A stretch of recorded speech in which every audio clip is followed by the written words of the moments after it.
The mysterious stranger helping the poor turned out to be the Werewolf King in hiding.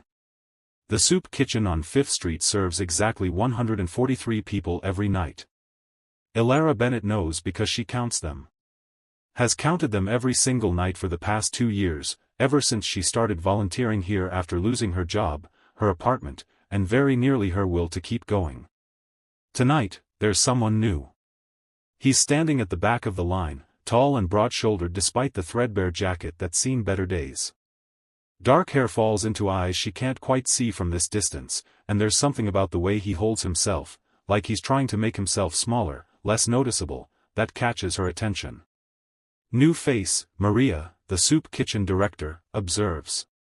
Think he's homeless or just down on his luck? Does it matter? Elara asks, already ladling soup into bowls. Everyone who comes through that door needs something. That's enough.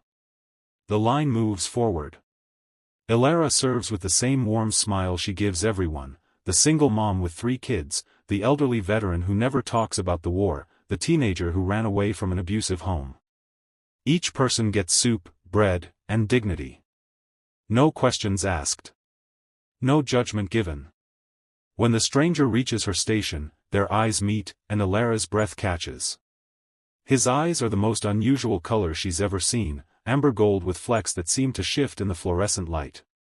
And there's an intensity in his gaze that makes her feel seen in a way that's both unsettling and strangely comforting. "Welcome," she says, finding her voice. "First time here?" "Yes." His voice is deep, cultured, not what she expected from someone in line at a soup kitchen. "Thank you for this."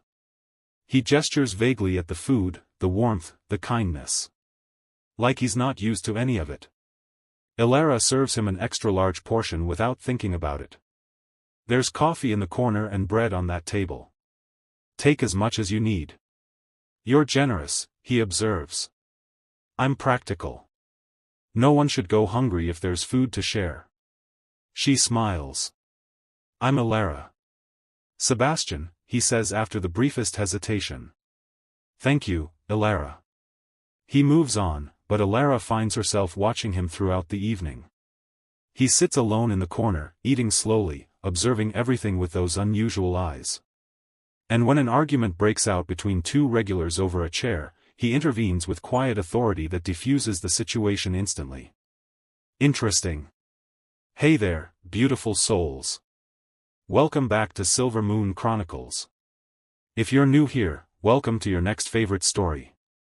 I create immersive audiobook experiences that'll have you laughing, crying, and completely obsessed. Today's tale is something special. We've got mystery, romance, hidden royalty, and a twist that's going to blow your mind. Drop a comment below and tell me where you're watching from. And if you haven't subscribed yet, hit that button now because this story is about to take you on the most incredible journey. Trust me, you won't want to miss what happens when a soup kitchen volunteer discovers the mysterious homeless man she's been helping is actually the most powerful werewolf in existence. This is the story of Elara and Sebastian, a woman with a heart of gold and the werewolf king who's been hiding in plain sight, learning what his kingdom really needs. Let's dive in. Sebastian returns the next night.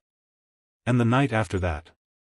Within a week, he's a regular fixture at the soup kitchen, but he doesn't just eat and leave like most people. He stays. He helps. He carries heavy boxes for Maria, fixes a broken table leg with remarkable skill, and listens, really listens, when people talk.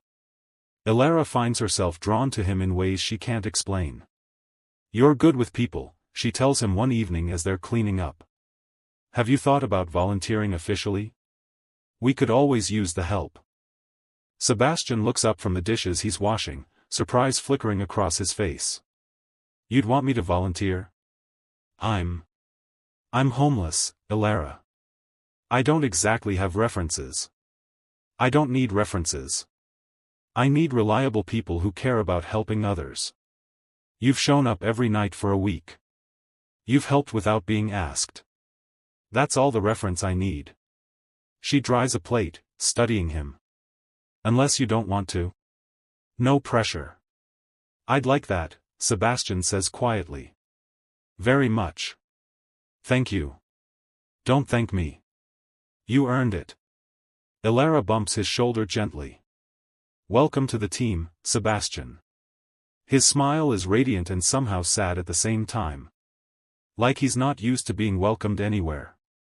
Over the next month, Sebastian becomes indispensable. He's there every evening before Elara arrives, setting up tables, organizing supplies, greeting the regulars by name. He has a gift for remembering details, who has allergies, who needs extra help, who's struggling more than usual. And he never, ever talks about himself. Where do you stay? Elara asks one night as they're walking to the bus stop together. She's offered him rides before, but he always declines, saying he prefers to walk. Here and there, Sebastian answers vaguely. I move around. It's getting cold. Winter's coming. Elara stops walking, facing him. Sebastian, if you need help finding a shelter, or resources, or... I'm alright, Elara. Really? His smile is gentle. I appreciate your concern, but I can take care of myself. Can you? Because you're losing weight. Your jacket has more holes than fabric. And yesterday I saw you giving your dinner to that kid who came in late. Elara crosses her arms. You can't help others if you're not taking care of yourself. Something flickers in Sebastian's eyes, surprise, maybe, or emotion quickly hidden. You noticed. I notice a lot of things. Elara pulls a card from her pocket. This is the address of a friend who runs a boarding house.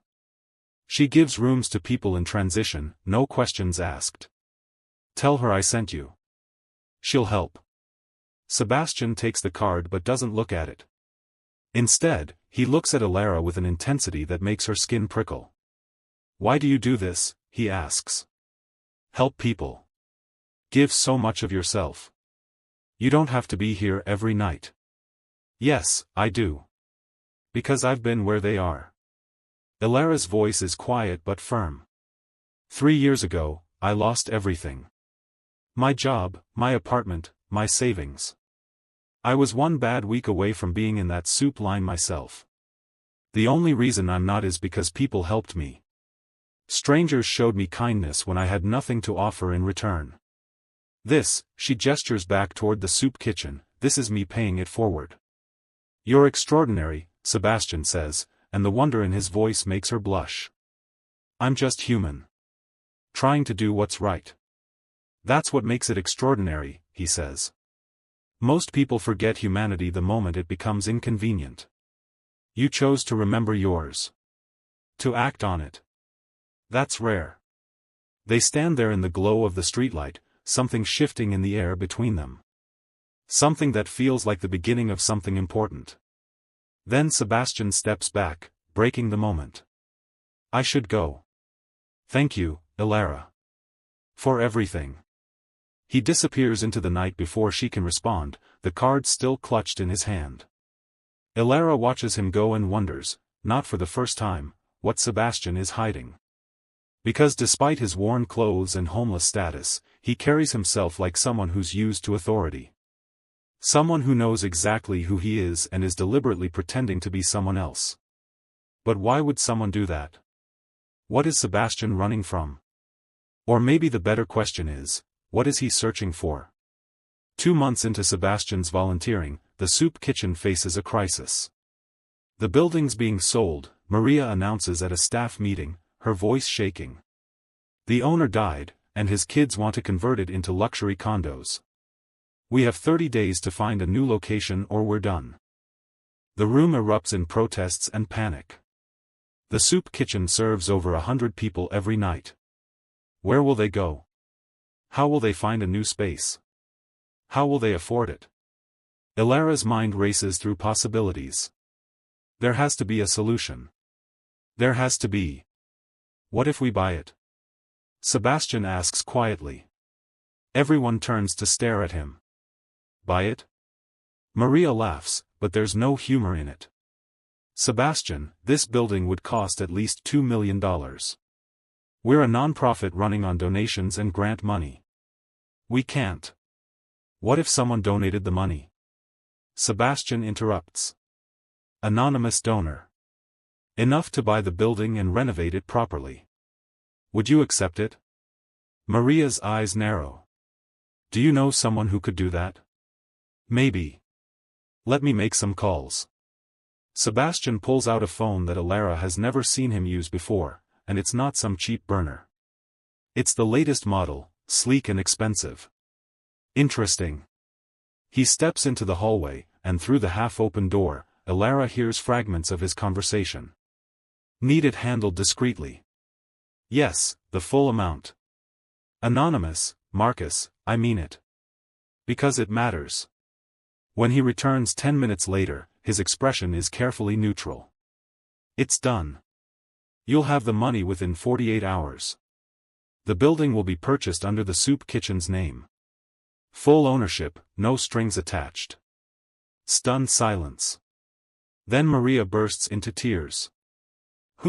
How, Sebastian, who did you just call? A friend who believes in what you do here. Sebastian's voice is firm. The donor wishes to remain anonymous. Just accept the gift, Maria. Use it to help people. That's all they ask. As everyone celebrates, Elara pulls Sebastian aside. Who are you? She asks bluntly. And don't tell me you're just some homeless guy who happens to know millionaires who can drop $2 million on a whim. Sebastian's jaw tightens. I can't. Can't or won't. Elara crosses her arms. Sebastian, I don't care if you're in witness protection or running from the mob or whatever. But you just saved this place.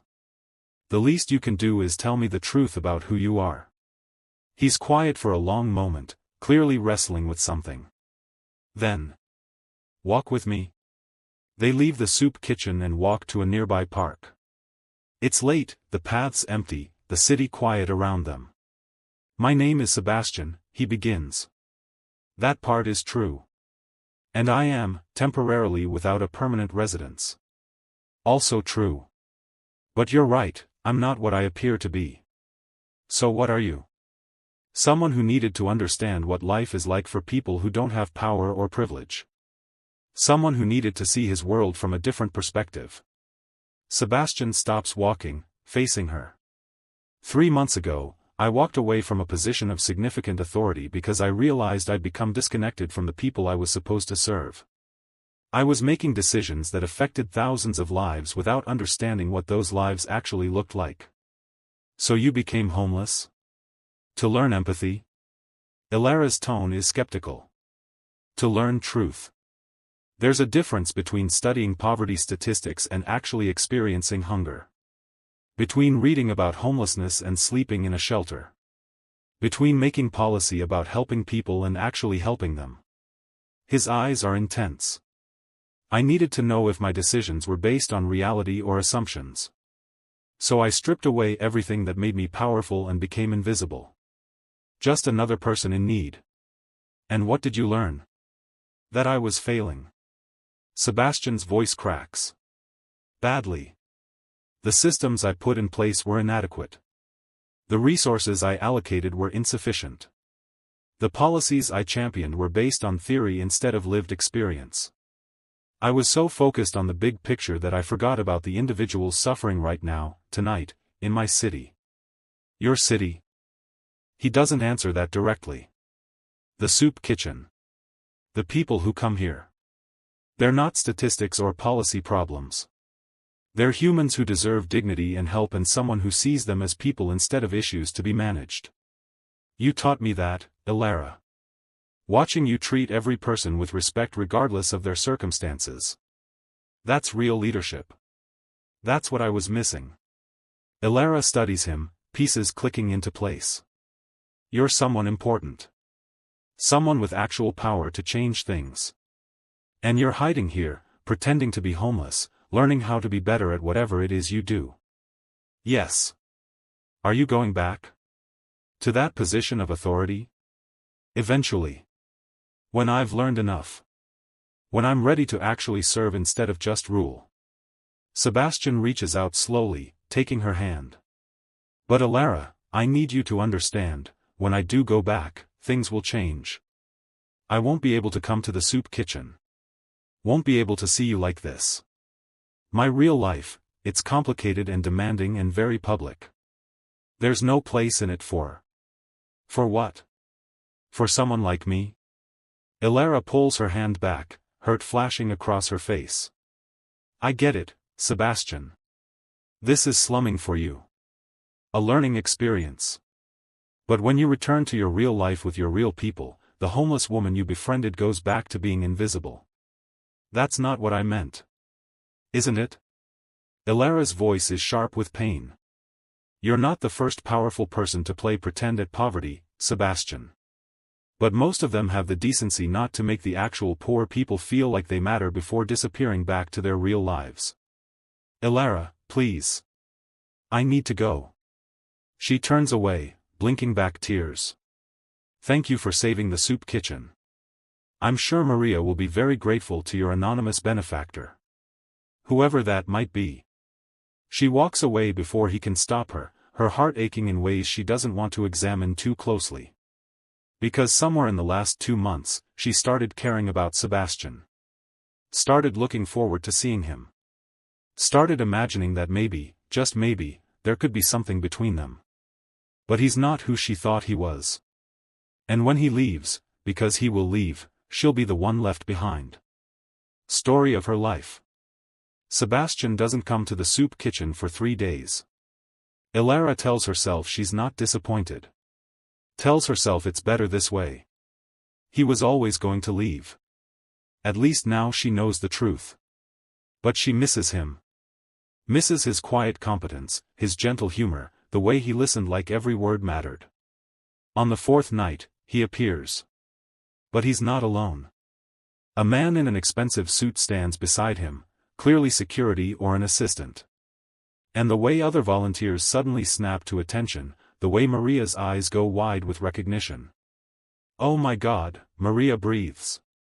You're. Sebastian Kane, the man says, his voice carrying authority that fills the room. Alpha King of the Northern Territories. And yes, I've been volunteering here for the past 2 months under false pretenses. I apologize for the deception. The room erupts.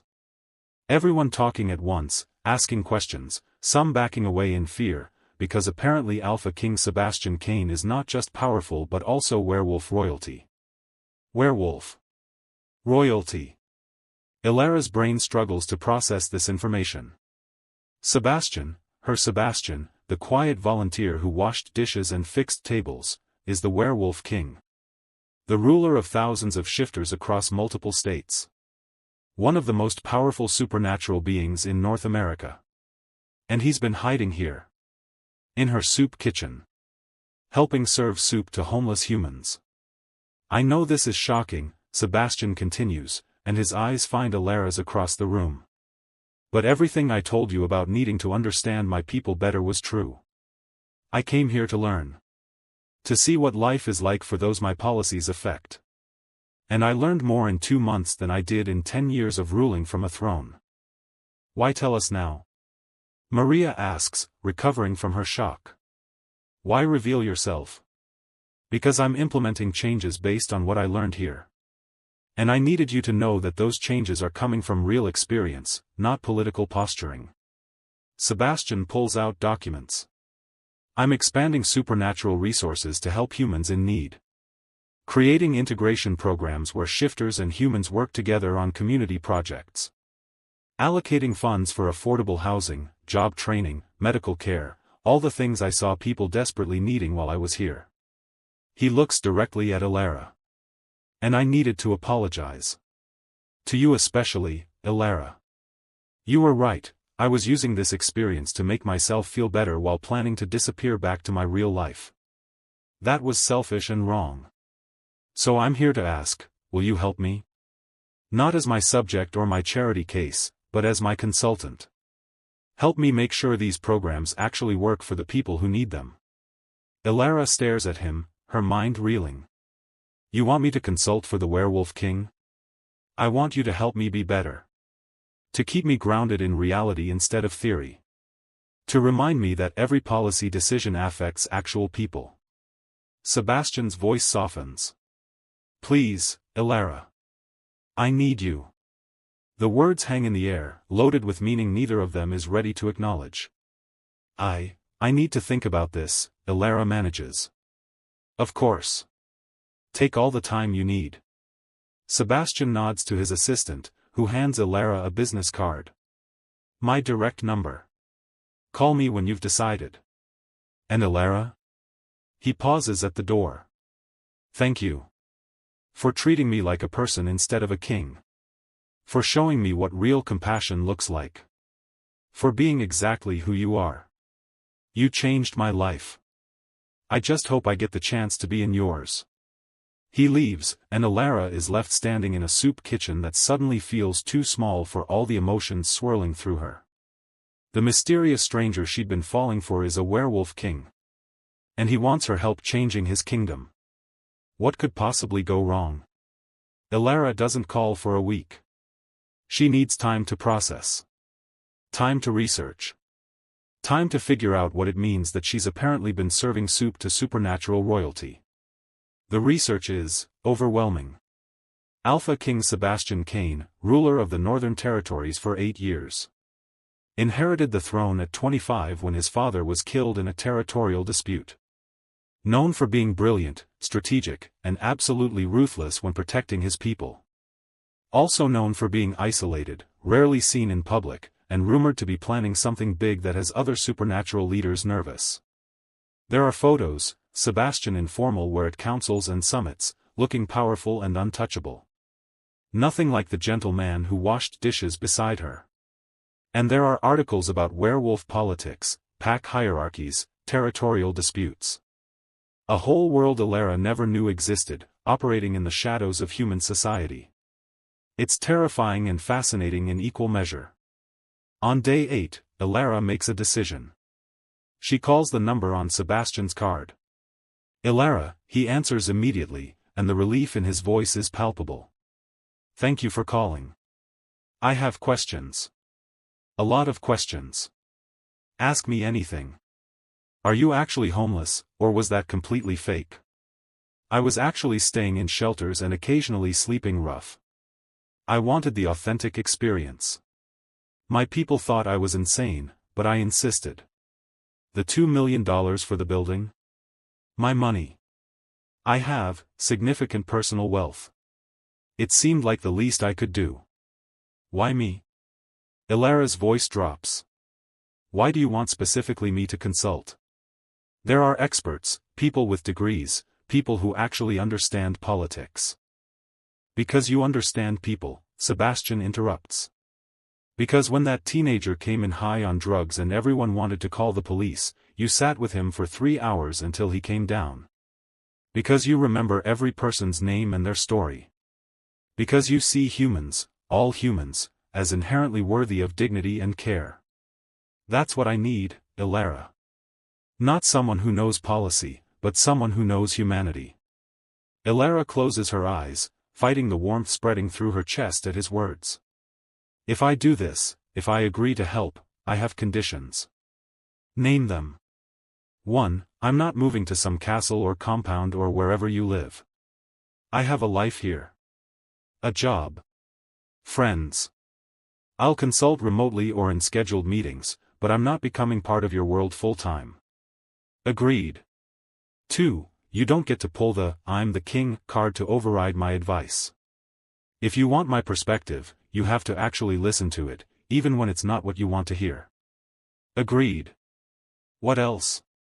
3. The soup kitchen remains neutral territory. No supernatural politics, no pack business, just feeding people who need food. Can you promise that? Yes. Absolutely. Elara takes a breath. Then I'll do it. I'll help you. But Sebastian? If this is some weird power play or if you're using me to look good for PR purposes, I will walk away. I don't care if you're a king. I don't care about werewolf politics.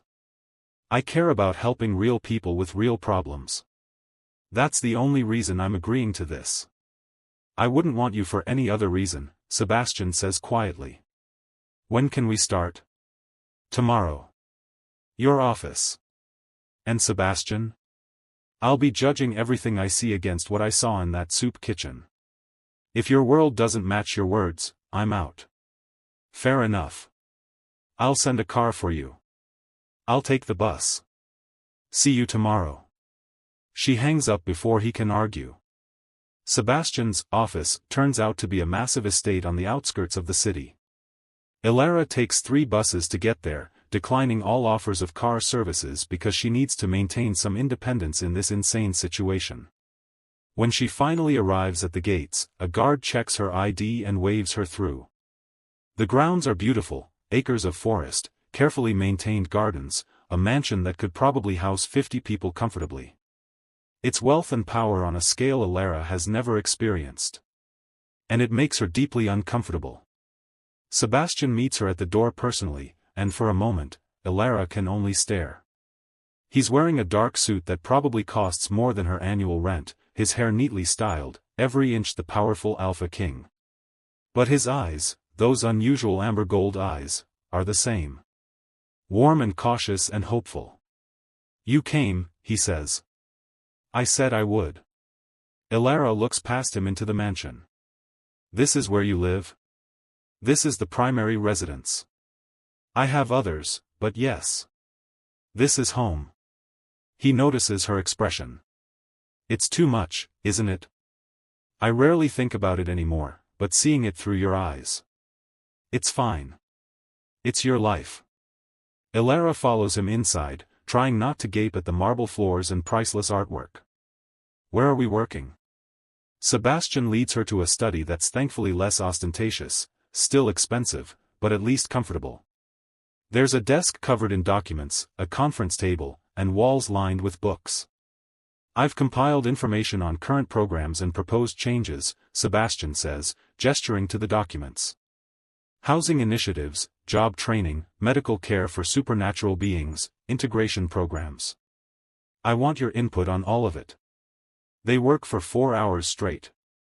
Elara reads, questions, challenges. And Sebastian listens, really listens, making notes, asking for clarification, adjusting plans based on her feedback. It's exhilarating and exhausting. You're really doing this, Elara says during a break, watching him revise a housing proposal based on her suggestions about single-parent needs. Actually changing policies because of what you learned. I told you I would. Sebastian looks up. Did you doubt me? Maybe a little. Powerful people don't usually listen to criticism, let alone act on it. Then they're fools. He sets down his pen. Elara, I'm going to be honest with you. When I started this sabbatical, it was supposed to be a few weeks of observation. Learn some surface-level things, return to ruling with a slightly better understanding. But then I met you. Elara's heart skips. Sebastian. You challenged everything I thought I knew. About leadership, about responsibility, about what it means to serve instead of rule. And somewhere along the way, he stops himself. You changed something fundamental in me. I don't want to go back to who I was before. I want to be better. For my people. A knock interrupts him. A man enters, tall, dangerous-looking, clearly high-ranking. Alpha, the council is here. They're demanding to know why you called an emergency session. Already? Sebastian checks his watch. We weren't supposed to meet for another hour. They're impatient. And suspicious about your recent activities. The man's eyes flick to Elara with barely concealed hostility. They want explanations. Now. Sebastian's expression hardens into something Elara's never seen, pure alpha authority. Tell them I'll be there in 5 minutes. And Marcus? Remember your manners. Elara is my guest and consultant. She's to be treated with respect. Marcus bows stiffly and leaves. I'm sorry, Sebastian says, turning back to Elara. I need to deal with this. My beta will drive you home. What's happening? Elara asks. Why are they suspicious? Because I've been implementing changes without consulting them. Because I disappeared for 2 months and came back different. Because I'm challenging systems that have been in place for decades. Sebastian's jaw tightens. The council doesn't like change. They're going to resist everything I'm trying to do. Then I should stay, Elara says. If you're fighting for the programs we discussed, I should be there to explain why they matter. Elara, these are werewolf politics. It could get dangerous. I've faced down angry humans high on drugs with nothing but compassion and stubbornness. I think I can handle some grumpy werewolves. She crosses her arms. Besides, you wanted my help keeping you grounded. Well, here I am. Ground you. Sebastian stares at her, and something blazes in his eyes, respect and gratitude and something that looks dangerously close to adoration. You're extraordinary, he says. But if things get heated, you leave. Immediately. Promise me. I promise to use my judgment, Elara compromises. Now let's go face your council and show them why helping people isn't optional, it's essential. They walk together toward the council chamber, and Elara has the distinct feeling that her life is about to get significantly more complicated. But she's not running. Not when there's good work to be done. Not when there are people who need help. And definitely not when Sebastian is looking at her like she's the bravest thing he's ever seen. Even if he is a werewolf king. Even if this entire situation is insane. She's committed now. For better or worse. The council chamber is intimidating. 12 werewolves, all-powerful alphas in their own right, sit around a massive table. They watch Elara enter with expressions ranging from curiosity to open hostility. The air crackles with supernatural energy that makes her skin prickle. Sebastian takes his place at the head of the table, and the transformation is complete. Gone is the gentle volunteer. In his place sits the Alpha King, commanding, untouchable, radiating power. Thank you for coming on short notice, Sebastian begins. I've called this session to discuss policy changes. We're not here to discuss policy, an older Alpha interrupts. We're here to demand answers. You disappeared for 2 months, Alpha King. No explanation, no contact. Then you return and start implementing radical changes without council approval. Explain yourself. I was conducting field research, Sebastian says calmly. Observing how our current systems actually function for the people they're supposed to serve. And I discovered significant failures that require immediate correction. Field research? Another Alpha laughs mockingly. You were playing homeless, Sebastian. Embarrassing yourself and this council by pretending to be common. And now you've brought a human into our chambers? He glares at Elara. This is werewolf business. She doesn't belong here. Elara is my consultant, Sebastian says, his voice dropping to a dangerous growl. She's here because she has expertise this council lacks, actual understanding of the communities our policies impact. You will treat her with respect, Alpha Garrett, or you will leave. Garrett's eyes flash gold. You don't command me, boy. I was leading packs before you were born. And now I'm your king. Sebastian's alpha aura explodes outward, filling the room with overwhelming power. Every werewolf in the chamber tenses, some bowing their heads submissively. You will remember that. All of you. Or you will find new positions.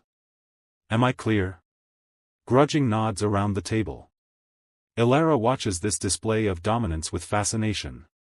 This is what Sebastian was hiding, not just authority, but actual supernatural power that makes grown alphas submit. And it's terrifying and impressive in equal measure. Now, Sebastian continues, his aura receding, let's discuss the housing initiative. I'm proposing we allocate 40% of our territorial resources to creating affordable housing for pack members and allied humans who. 40%? A female alpha, elegant and sharp-eyed, leans forward. That's insane. Our resources should go to strengthening pack defenses, not housing strays. Those strays are people, Alpha Vivian. Many are pack members who've fallen on hard times. Others are humans whose labor supports our economy. All deserve safe housing. So your time playing homeless has made you soft, Garrett sneers. This is what happens when you consort with humans instead of remembering what you are. Elara sees Sebastian's jaw clench, and she makes a decision. If I may, she says, standing. All eyes turn to her. Alpha Garrett, you said the king was playing homeless.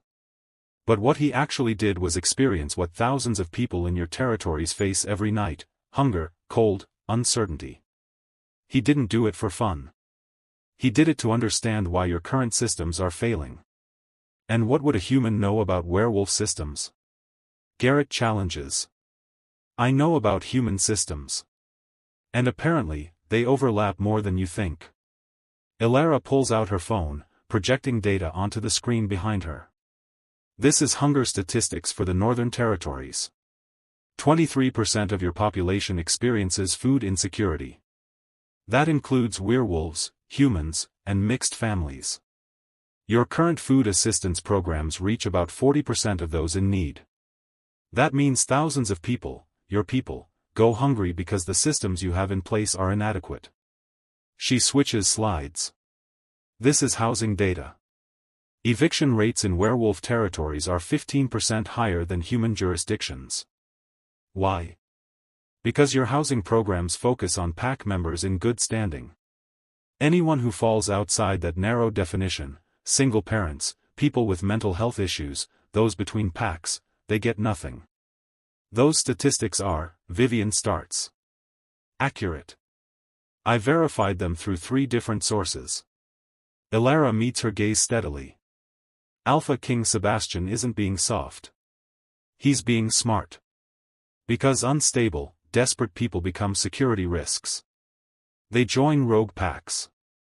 They commit crimes. They destabilize your territories. Helping them isn't charity, it's strategic investment in your own stability. Silence around the table. The alphas are actually listening. The programs the king is proposing aren't just humanitarian, Elara continues. They're practical. Affordable housing reduces homelessness, which reduces crime. Job training creates skilled workers who contribute to your economy. Medical care keeps people healthy and productive. And integration programs between werewolves and humans build alliances that strengthen everyone. She looks at Sebastian, who's watching her with barely concealed pride. Your king didn't go homeless to embarrass you. He did it to save you from yourselves. Because you've been so focused on traditional power structures that you forgot the foundation of all power is people. And if your people are suffering, your power is built on sand. Well said, Marcus murmurs. Even Garrett looks thoughtful. You make compelling points, human. But implementing these programs will cost significant resources. Less than you think, Sebastian interjects. I've run the numbers. We're currently spending enormous amounts on security and damage control for problems that stem from poverty and inequality. Redirect those resources to prevention, housing, food, medical care, and we actually save money while helping people. It's not idealism. It's math. The meeting continues for 3 more hours. Elara presents data, answers questions, and gradually watches the council's resistance crumble under the weight of evidence and logic. By the end, they've approved preliminary funding for all of Sebastian's proposed programs. This is unprecedented, Vivian says as they're finalizing details. I've never seen the council move this fast on policy changes.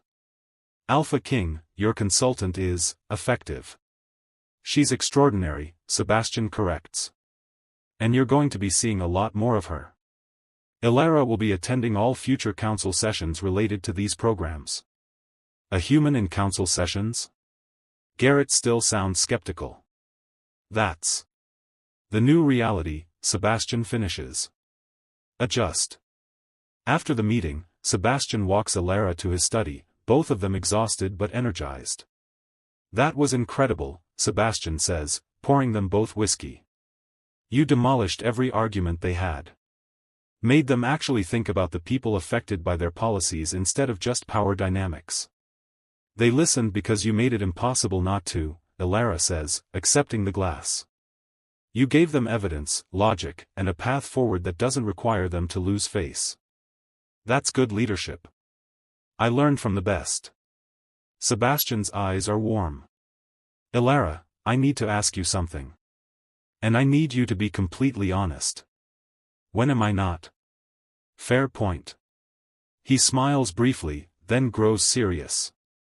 What we're doing, these programs, these changes, they're going to make powerful enemies. Other alphas who benefit from the current system. Traditionalists who think werewolves should remain separate from humans. People who see my reforms as weakness. He pauses. If you continue working with me, you'll become a target. They'll try to discredit you, intimidate you, maybe even hurt you. I can provide protection, but I can't eliminate the risk entirely. So I need to know, are you willing to accept that danger? Elara sips her whiskey, considering. 3 years ago, I was sleeping in my car and eating at soup kitchens. I had nothing, no safety, no security, no certainty about my future. But people helped me anyway, even though it wasn't convenient or safe or easy. They saw me as worth saving. She sets down her glass. These programs we're creating? They're for people like I was.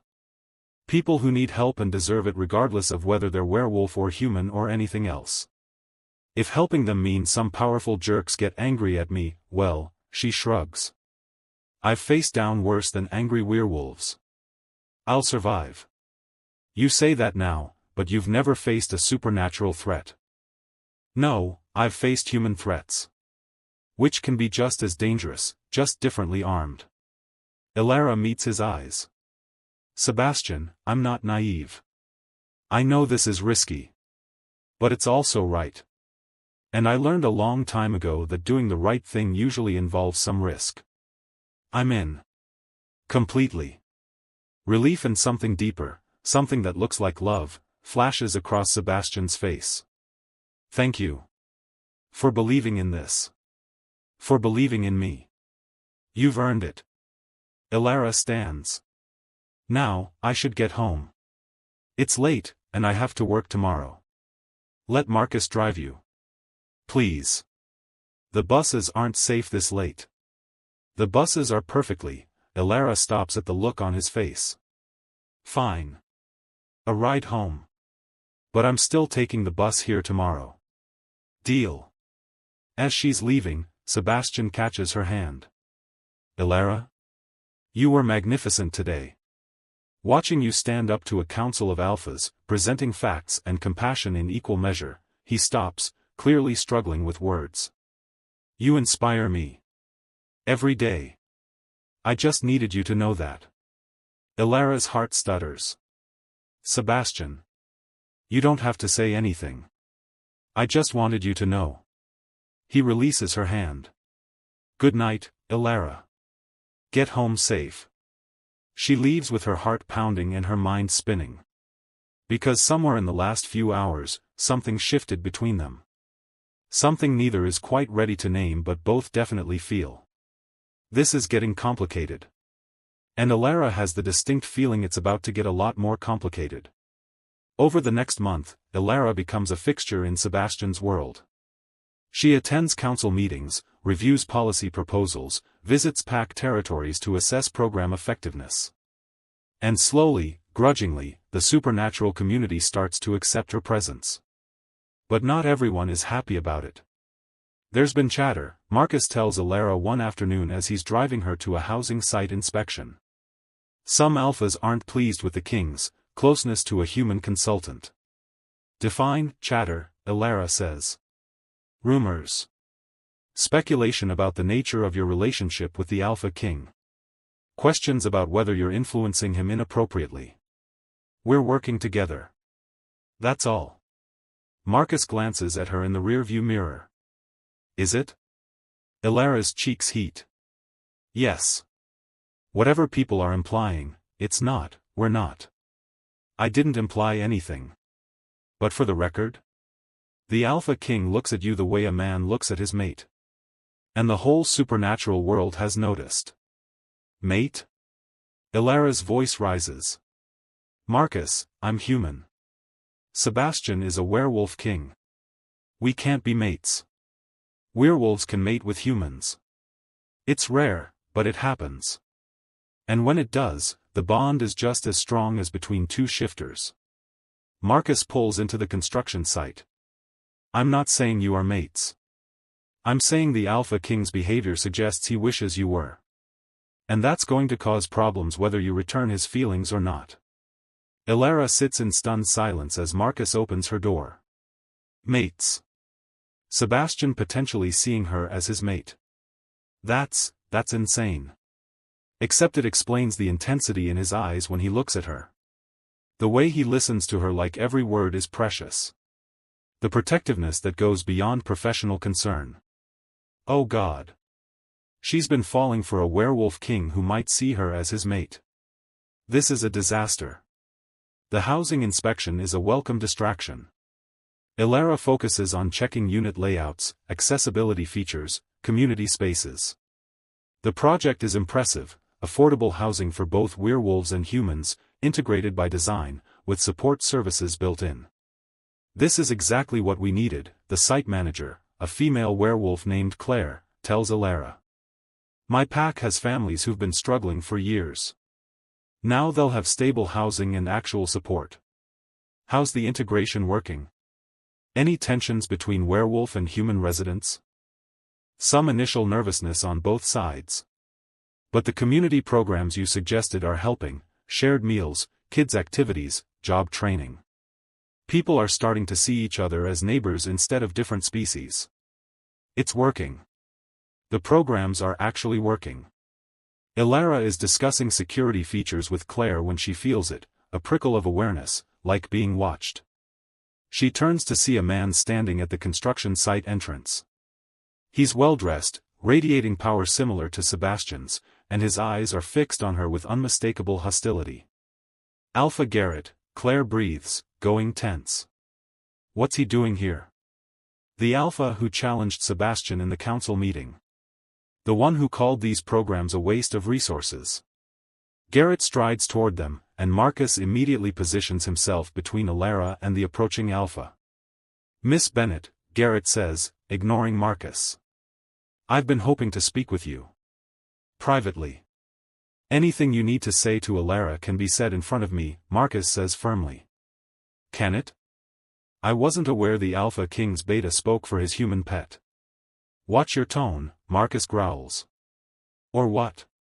You'll report me to your besotted king? Garrett's smile is cruel. Everyone knows Sebastian has lost his mind over this human. It's embarrassing. A werewolf king, mooning over a nobody social worker while neglecting his actual duties. The Alpha King is implementing essential programs, Elara starts. The Alpha King is implementing wasteful charity that weakens our territories. Garrett interrupts. Before you arrived, Sebastian understood his role, maintain pack strength, expand territory, secure resources. Now he's wasting time and money on housing projects and feeding programs because his little human convinced him we should care about the weak.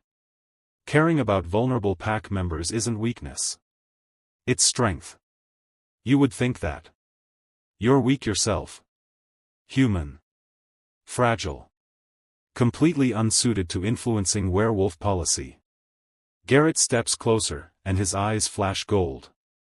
You're a liability, Miss Bennett. A distraction. And you need to leave before you cause real damage. That sounds like a threat, Marcus says, his own eyes going wolf. It's advice. From someone who actually cares about the Northern Territories. Garrett looks at Elara. Walk away from the Alpha King. Go back to your soup kitchens and charity work. Leave werewolf business to werewolves. It's for everyone's safety. Especially yours. He leaves before Elara can respond. That was definitely a threat, Claire says quietly. You should tell the Alpha King. I will. Elara's hands are shaking, but her voice is steady. But I'm not backing down. Garrett doesn't get to intimidate me into abandoning programs that are actually helping people. He'll escalate, Marcus warns. Alphas like Garrett don't make idle threats. Then I'll deal with escalation when it comes. Elara straightens her shoulders. I've been threatened before, Marcus. I survived. I'll survive this too. But as they drive back to Sebastian's estate, Elara can't shake the feeling that Garrett's warning was just the beginning. That night, Elara tells Sebastian about the confrontation. His reaction is explosive. "He threatened you?" Sebastian's voice is a barely controlled growl. "On my territory? I'll have his head." "Calm down," Elara says, though secretly she's touched by his rage on her behalf. "He was trying to intimidate me. It didn't work. I'm fine." "You're not fine. You're shaking." Sebastian takes her hands, and his warmth steadies her. "Elara, Garrett is dangerous. He's been positioning himself as my opposition for years. If he's targeting you, it's because he sees you as my weakness. As a way to hurt me. Then we don't let him use me that way. We stay professional, keep our distance." "Is that what you want? Distance?" Sebastian's amber eyes search hers. "Because I'll do it if that's what keeps you safe. But Elara, I need you to understand, you're not just my consultant. He stops himself. "You've become important to me. More important than I should probably admit." "Sebastian. I know. I'm a werewolf king, you're human, it's complicated and probably impossible. But I can't help how I feel. And apparently, I can't hide it well enough to protect you from people who'll use it against us." He releases her hands, stepping back. "Maybe Garrett is right. Maybe you should distance yourself before you get hurt because of me." "That's not your decision to make," Elara says firmly. "I'm an adult. I make my own choices about risk. And I choose to keep working with you, keep implementing these programs, she stops herself before saying, "keep falling for you." "Keep what?" Sebastian asks softly. "Keep doing what's right." Elara meets his eyes. "Marcus told me something today. About mates. About how werewolves sometimes mate with humans. Is that," she takes a breath. "Is that what this is? What you feel?" Sebastian goes absolutely still. "What did Marcus tell you?" "That you look at me the way a man looks at his mate. That the whole supernatural world has noticed." Elara's heart is pounding. "Is it true? Are we?" "Yes." The word is barely a whisper. "From the moment I met you in that soup kitchen, I felt it. The pull. The certainty. The absolute knowledge that you're mine and I'm yours and nothing else will ever feel this right. The mate bond doesn't always happen instantly. Sometimes it builds slowly, like it did with us. And I tried to deny it, tried to tell myself it was just attraction or admiration or anything else. But I can't anymore. You're my mate, Elara. My fated mate. The only one I'll ever have." Elara's breath catches. "I'm human. How is that possible? The moon goddess doesn't care about species. She cares about souls. And apparently, our souls," Sebastian reaches out, cupping her face gently. "They're meant to be together. I know it's insane.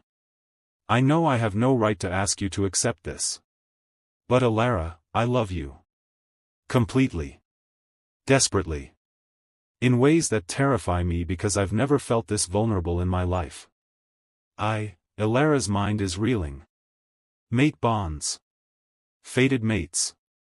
Destined love. It sounds like fantasy.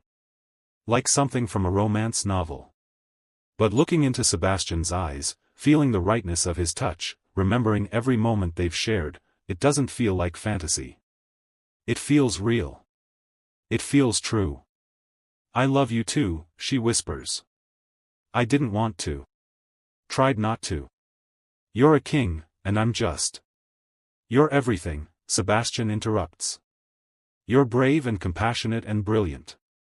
You challenge me and ground me and make me want to be better. You're my mate, Elara. Not because fate decided it, but because you're exactly who my soul needs. And if you'll have me." Elara kisses him. It's not planned or graceful. It's desperate and necessary and absolutely right. Sebastian responds instantly, pulling her closer, kissing her like she's air and he's been drowning. When they break apart, they're both breathing hard. Is that a yes? Sebastian asks, his voice rough. That's a yes. To being your mate. To this insane, impossible bond. 2. Elara laughs shakily. To falling in love with a werewolf king who was pretending to be homeless. My life has gotten so weird. Our life, Sebastian corrects, kissing her again. From now on, it's our life. Together. Together, Elara agrees. Outside the study, Marcus is smiling. About damn time. The announcement of their mate bond sends shockwaves through the supernatural community. Sebastian makes it official at the next council meeting, standing before the assembled alphas with Elara at his side. Elara Bennett is my fated mate, he declares. She will be my queen and Luna of the Northern Territories. Anyone who has a problem with this can challenge me directly. The room erupts. Some alphas offer congratulations. Others look horrified. Garrett stands and walks out without a word. That went well, Elara murmurs. Could have been worse, Sebastian replies. No one challenged me. Yet. Over the next week, the backlash builds. Conservative alphas petition the council to reject the mating. News spreads through supernatural channels. The king has lost his mind, chosen a human over werewolf tradition, weakened himself with impossible love. The programs they've built start facing resistance. Funding gets delayed. Implementation slows. Alphas who previously supported the initiative suddenly find reasons to oppose them. They're using your humanity against us, Marcus tells Elara during a security briefing. Painting you as an outsider who corrupted the king. It's working, support for the reforms is dropping. Then we prove them wrong, Elara says. We show that the programs work regardless of who proposed them. But it's not that simple. The soup kitchen, their soup kitchen, where everything began, receives a notice of health code violations. Violations that didn't exist last week. Violations clearly manufactured to shut them down. This is Garrett, Maria says, showing Elara the citation. He sits on the city health board. He's using his position to attack us. Then we fight it. Appeal the citations, document everything. Elara, we can't afford a legal battle. And even if we could, the damage is done. People are already nervous about eating here. Maria looks exhausted. Maybe we should close temporarily. Until this blows over. No. Absolutely not. Elara's voice is fierce. The people who need this place can't wait for things to blow over. We stay open. I'll handle Garrett. But handling Garrett proves impossible. Within days, the housing project faces safety concerns. The job training program loses its funding. Every initiative Elara and Sebastian built together is systematically attacked.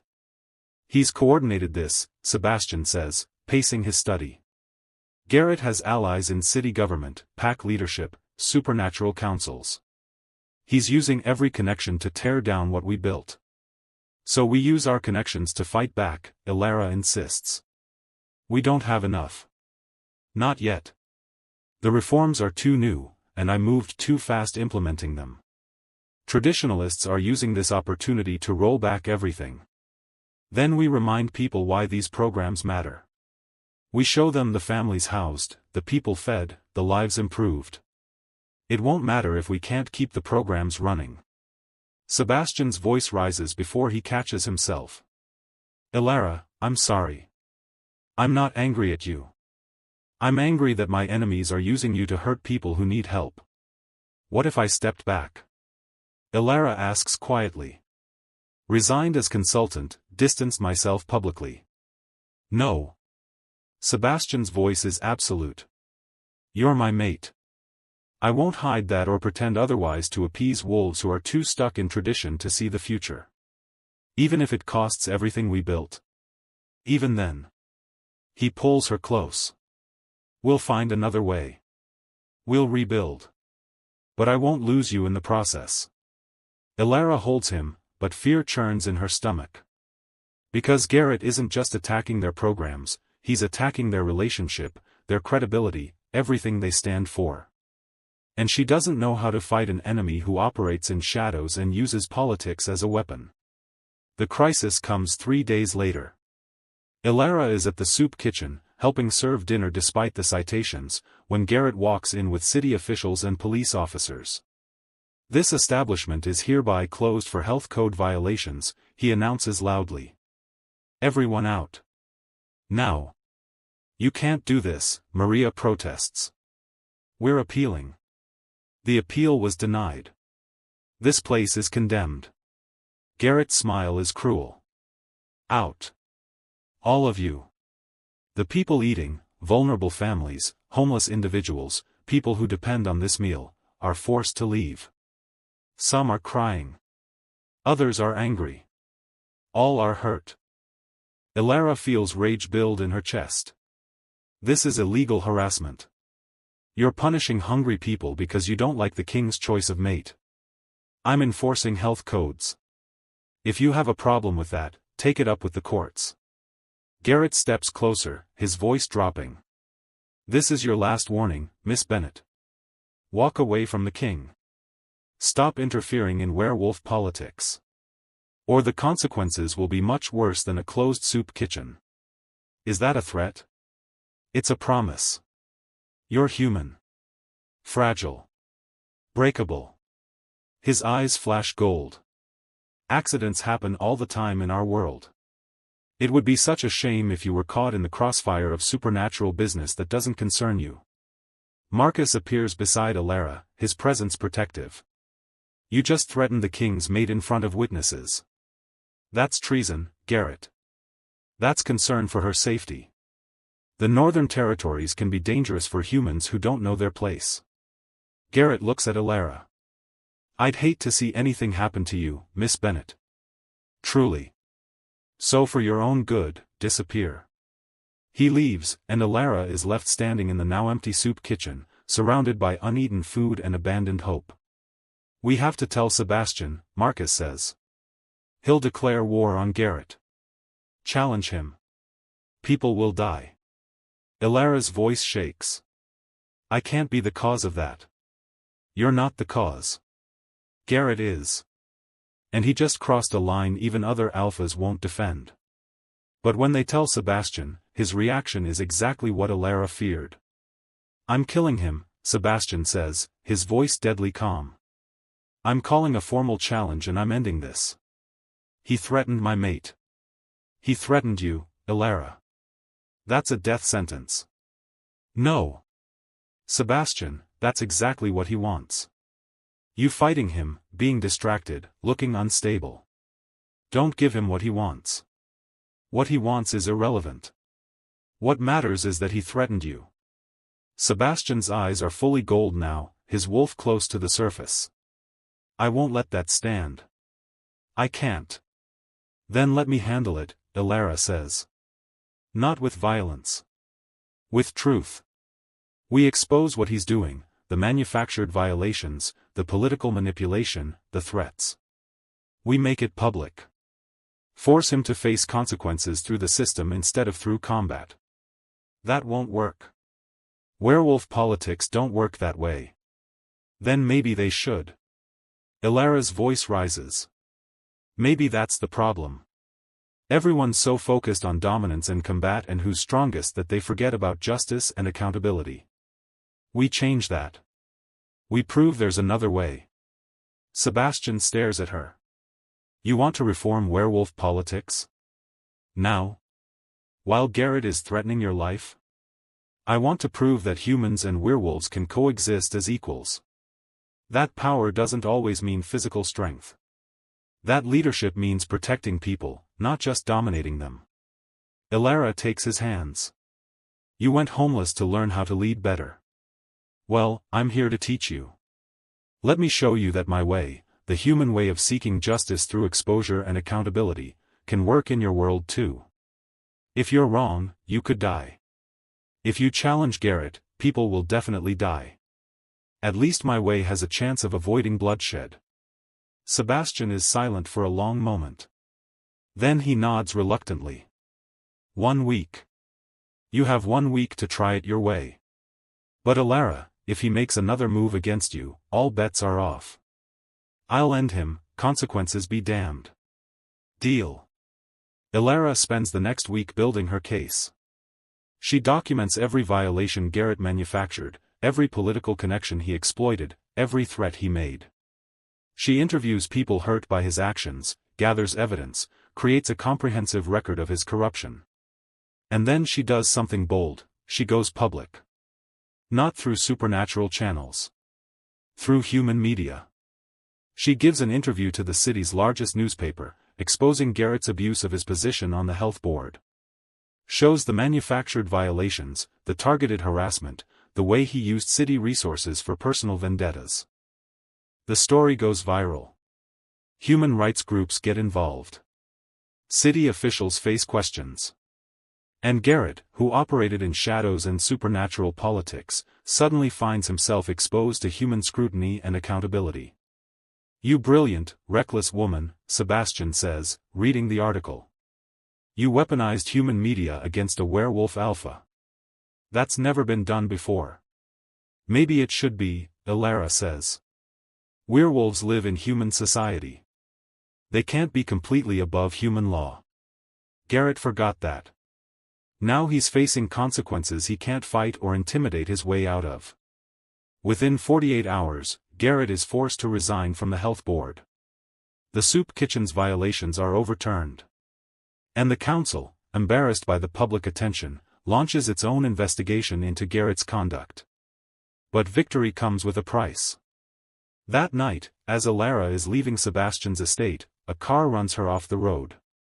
She crashes into a ditch, her small car crumpling. Pain explodes through her body. And as consciousness fades, she sees a figure approaching, tall, powerful, eyes glowing gold in the darkness. "Garrett.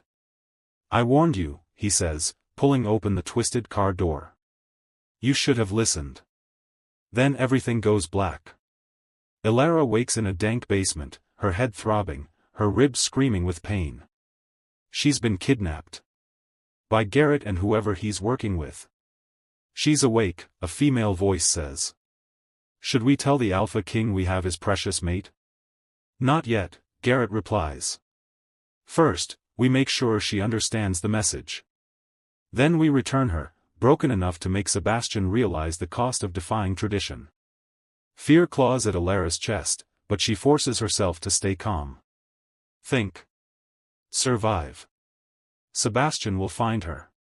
She just has to last until then. "You're making a mistake," Elara says, her voice steadier than she feels. "Kidnapping the king's mate is treason. You'll be executed. Only if he finds you in time." Garrett crouches in front of her. "Here's what's going to happen. You're going to film a message recanting everything you said in that interview. You're going to admit you lied about me, apologize for interfering in werewolf politics, and publicly reject Sebastian as your mate." "Never." "We'll see." Garrett nods to someone Elara can't see. "Humans break so easily. A few hours of persuasion, and you'll say whatever we want."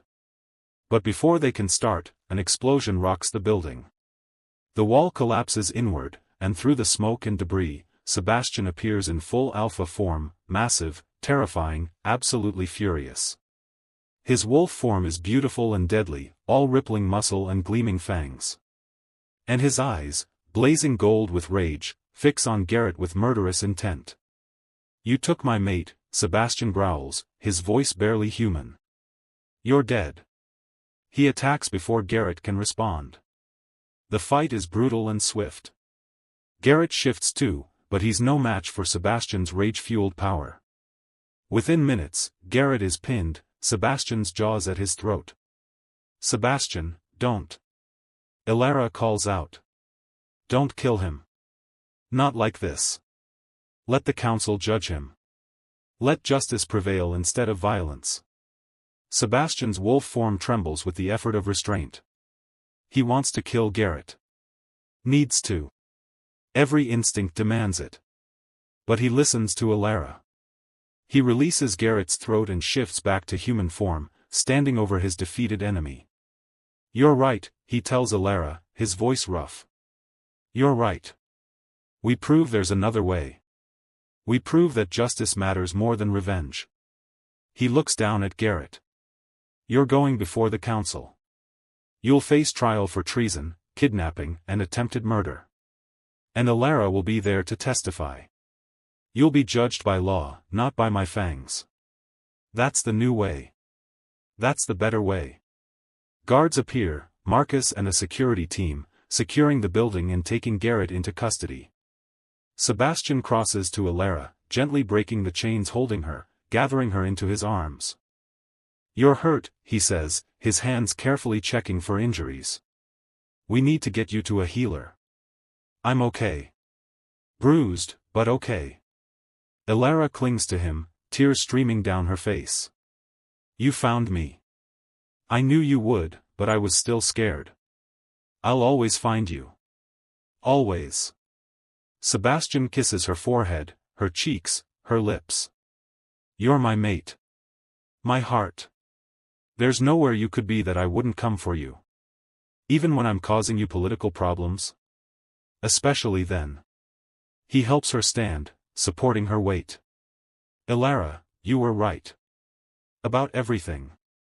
Using human law against Garrett, demanding justice instead of violence, showing that there's a better way to handle conflicts. You're changing our world. Making it better. Making us better. We're changing it," Elara corrects. "Together." "Together," Sebastian agrees. As they leave the building, Elara sees it, at least 20 werewolves, all in defensive positions, all there to rescue her. Sebastian didn't come alone. He brought his pack, his people, all united to save their future queen. And she realizes, she's not an outsider anymore. She's one of them. She's home. Garrett's trial becomes the most significant supernatural event in decades. For the first time in werewolf history, a council proceeding is partially open to human media. Not full access, some supernatural secrets must be protected, but enough transparency to show that justice is being served. Elara testifies about Garrett's threats, the kidnapping, the systematic campaign to destroy the humanitarian programs. Other witnesses come forward: wolves Garrett intimidated, humans he manipulated, evidence of corruption spanning years. The case against him is overwhelming. "How do you plead?" the head counselor asks. Garrett stands defiant. "I plead that I was trying to save our species from weakness. From the corruption of human influence that's making us soft. The Alpha King chose a human mate and abandoned his duty to maintain werewolf supremacy. I was protecting our way of life. By threatening and kidnapping an innocent woman?" Sebastian's voice is cold. "By using your position to hurt vulnerable people? That's not protection. That's cowardice. It's survival. Werewolves are meant to be superior." "To whom?" Elara stands, addressing not just Garrett but the entire council. "Superior to humans? To the families you left homeless when you blocked housing programs? To the children who went hungry when you shut down feeding programs? Your superiority is built on causing suffering. That's not strength. That's cruelty dressed up as tradition." She turns to face the council. "I'm human.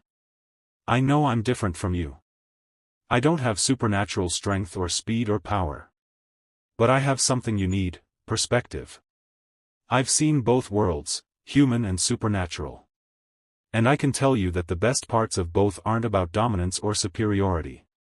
They're about compassion, community, and caring for those who need help." Sebastian went homeless to understand his people better. To see what his policies actually meant for real lives. What he learned is that power without compassion is tyranny. That leadership means serving those who can't serve themselves. That being strong means protecting the vulnerable, not dominating them. Elara looks at Garrett. "You call me weak because I'm human. But I survived homelessness. I rebuilt my life from nothing. I stood up to you despite your threats. I'm here, testifying, instead of hiding in fear. Tell me, What part of that is weak? Silence in the chamber. The council finds Alpha Garrett guilty of treason, kidnapping, corruption, and crimes against the pack, the head counselor announces. He is stripped of his title, his pack, and his territory. He is banished from the Northern Territories permanently. Should he return, the sentence is death. Garrett is led away, still defiant, still certain he was right. But he lost. Justice prevailed without violence. The old way gave way to something better. After the trial, Sebastian addresses the council. This case showed us something important, he says. That transparency and accountability work. That humans and werewolves can coexist under shared values. That my mate, he looks at Elara with such love that her breath catches, was right. We need to change. To evolve. To be better. He pulls out documents. I'm proposing constitutional reforms. Humans in supernatural territories will have legal representation. Councils will include both werewolf and human voices. Programs that affect both communities will be designed with input from both. We're ending the separation. We're building integration based on equality and respect. This is radical, Vivian says. But she's smiling. I love it. Seconded. The vote passes. Not unanimously, some alphas still cling to tradition. But by enough margin to matter. The supernatural world is changing. And Elara and Sebastian are leading that change together. 6 months after Garrett's trial, Elara stands in a transformed soup kitchen. It's bigger now, renovated with the settlement money from the health board violations lawsuit. It serves not just humans but werewolves in need. And it's staffed by both species, working side by side. This is where it all started, Sebastian says, joining her. You serving soup. Me pretending to be homeless. Neither of us knowing we'd change each other's worlds. I knew you were special, Elara says. I just thought you were a homeless man with unusually good manners, not a werewolf king. Would you have helped me if you'd known who I was? Probably. Though I might have been more nervous about it. She leans into him. Are you ready for tonight? Tonight is their formal mating ceremony, the supernatural equivalent of a wedding, where Elara will officially become Queen and Luna. It will be attended by alphas from across the continent, human dignitaries, and hundreds of pack members who've come to witness history. The first human queen in werewolf history. I'm ready, Sebastian says. Are you? Because once we complete the mating bond, there's no going back. You'll be tied to me, to this world, for the rest of your life. I've been tied to you since the moment you walked into this soup kitchen and looked at me like I mattered. The ceremony just makes it official. Elara takes his hand.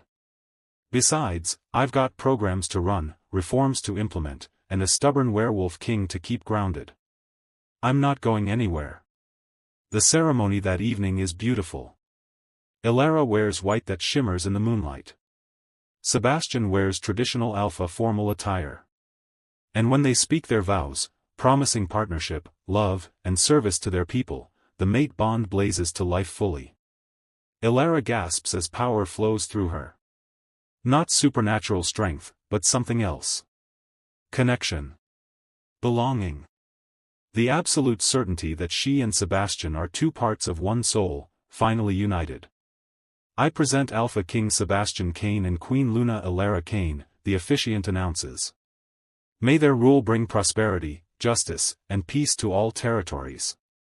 The crowd erupts in cheers, werewolves howling, humans applauding, everyone celebrating the impossible love that became possible through courage and choice. At the reception, Maria finds Elara. Your Majesty, she says with a grin. From soup kitchen volunteer to queen. That's quite a journey. I'm still volunteering at the soup kitchen, Elara says. Queen or not, that work matters. Those people matter. That's why you're perfect for this role. You never forgot where you came from. As the celebration continues, Sebastian pulls Elara onto the balcony for a quiet moment. Happy? He asks. Incredibly. Terrifyingly. Completely. Elara looks out at the city, their territory, their home. We're really doing this. Changing everything. We already have. The programs are thriving. Integration is working. Other territories are adopting our model. Sebastian kisses her softly. You transformed my entire world, Elara. Made me remember why leadership matters. Showed me that strength and compassion aren't opposites but partners. You transformed mine too. Gave me purpose beyond survival. Showed me that being human doesn't mean being powerless. That anyone can lead if they're brave enough to care.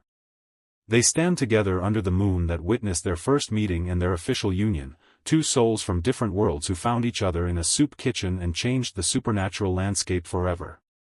I love you, Sebastian says. My mate. My queen. My Elara. I love you too. My king. My partner.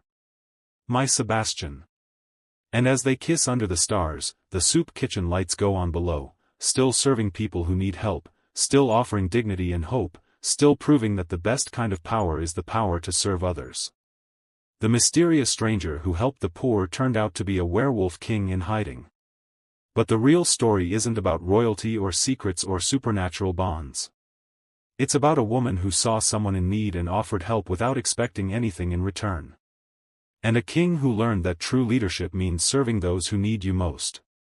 Together, they built something beautiful, a kingdom where compassion matters as much as strength, where humans and werewolves work as equals, where everyone, regardless of species or status, has value. That's the real magic. Not supernatural power or fated mates, but the simple, profound act of choosing to care. Choosing to help. Choosing to change. Choosing to love. And living happily ever after because of it. Thank you for joining us on this epic journey. Like if this ending gave you chills. Subscribe for more epic paranormal romance, and comment.